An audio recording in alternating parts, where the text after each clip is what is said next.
chetu, maajabu ya ulimwengu. Ni mimi JW ndani ya Wenyeji TV. Leo nikikuletea ripoti kutoka nchi ya Uswidi. Ripoti za hivi majuzi zinazondokeza kuwa Uswidi hiko mbioni kuhalalisha ngono kama mchezo uliosajiliwa zimezua mijadala na kuenea kama moto wa nyika. Madai ya michuano ya ngono kufanyika Juni 8 huko Gothenburg yalivuta hisia za mamilioni duniani kote. Hata hivyo, mashirika mashuhuri ya habari ya Uswidi yamethibitisha kwamba ripoti hizi hazina msingi kabisa. Asili ya habari hii yenye kuenea kama moto msituni kutoka Uswidi ilianzia kwenye tweets ambazo hazijathibitishwa, ambazo zilipata umaarufu haraka kwenye majukwaa mbalimbali ya mtandao ya kijamii.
Zilitoa maelezo tata kuhusu madai ya mashindano ya ngono ya Ulaya, ikijumuisha idadi ya washiriki, muda wa mechi na mfumo wa kufunga mabao.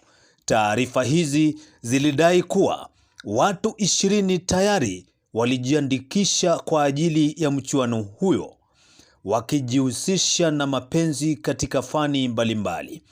Bila shaka, iwe habari hizi ni za uongo au la, jambo moja ni wazi: mjadala wenyewe ni mojawapo wa maajabu ya ulimwengu. Hii ni Wenyeji TV. Mimi ni JW.